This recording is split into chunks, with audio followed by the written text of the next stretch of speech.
The stock market rally continued into the first quarter of 2024, with the S&P 500 up over 10%. International stocks underperformed, with many European countries facing sluggish growth.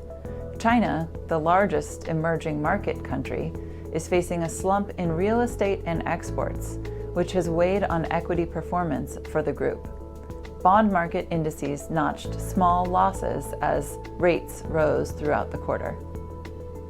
This year's rise in the S&P 500 has pushed the forward price-to-earnings ratio to 20.5 times. This is significantly higher than the 25-year average of 16.1 times, but lower than the recent peak of 23 times in 2021. Much of last year's rally was concentrated in just 7 stocks known as the Magnificent Seven: Nvidia, Meta, Amazon, Microsoft, Alphabet, Apple, and Tesla. This year, a few have been less than magnificent, and there's been some divergence within the group. Nvidia and Meta have led the pack higher, but Apple and Tesla have floundered. Apple is in correction territory, down 10% on weaker iPhone demand. Tesla is down over 30% as price cuts have weighed on their margins and demand for electric vehicles has waned.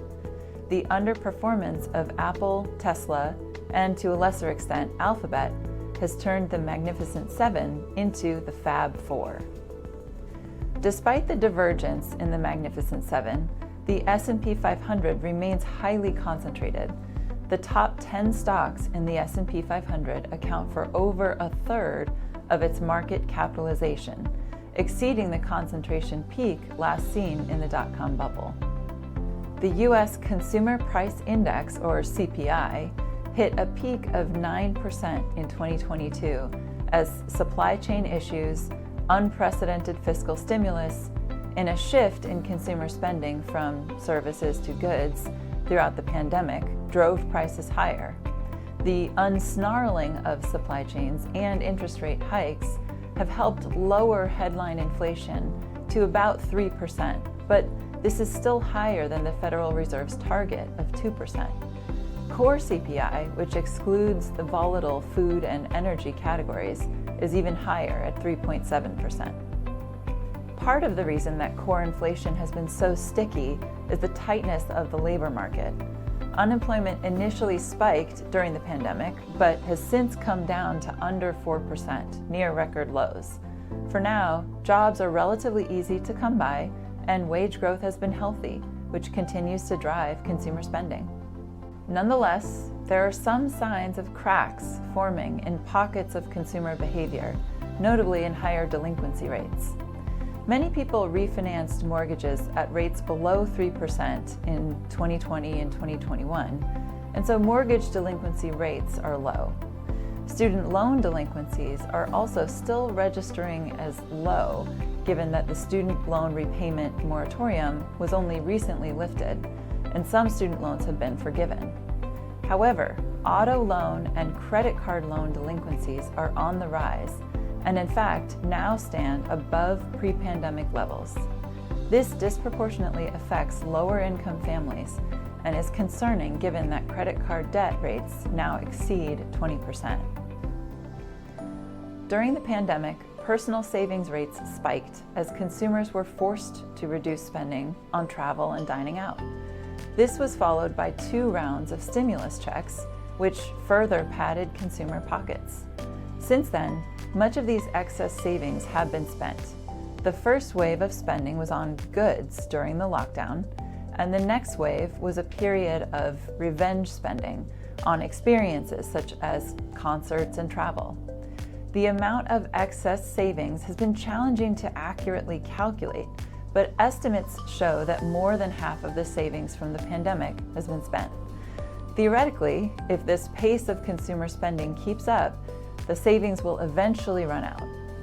In order to control runaway inflation, the Federal Reserve began raising rates in 2021. The Fed funds rate went from 0% to 5.5% in 18 months, one of the fastest rate hike cycles in history. Stock market participants were optimistic that lower inflation readings this year would lead to rate cuts as early as March. But higher than expected inflation prints have pushed the timeline of these rate cuts further out.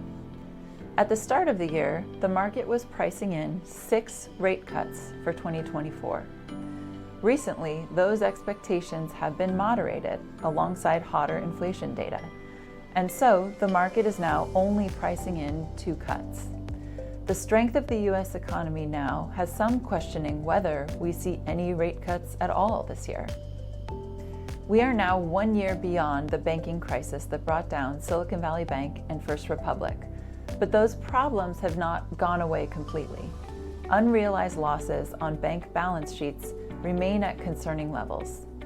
Each day that passes brings those securities closer to maturity and alleviates the problem, but a backup in rates exacerbates it. This is particularly acute in the commercial real estate sector, where smaller lenders have outsized exposure. The shifts in how and where we work in the post-pandemic era have caused office buildings to become much less valuable. Commercial property owners have billions in debt coming due, which they will either need to refinance at higher rates or default on. The 10-year Treasury peaked at about 5% in the fall of last year.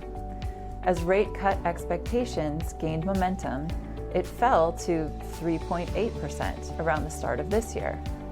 This decline was one of the reasons behind the equity market rally in the fourth quarter of last year. As hotter inflation and stronger labor market data have pushed out the timeline for those rate cuts, the 10-year has drifted higher. It ended the quarter at 4.2% and recently crossed above 4.65%. Despite this rise in rates, the equity market has not repriced to account for a higher interest rate environment. Equity market valuations are quite high, apparently pricing in an optimistic economic scenario. S&P 500 performance has been concentrated, although we are beginning to see some signs of broadening. While many still hope for a soft landing in which inflation lowers without a recession, we question whether this is our current path, as inflation and economic strength have registered hotter than expected. The last mile of inflation is proving harder than expected to bring down. This may force the Fed to keep rates higher for longer, which could lead to another banking crisis, weigh on companies' ability to borrow, and cause consumers to struggle. These problems could be compounded if the geopolitical conflicts in Europe, the Middle East, or Asia spiral out of control.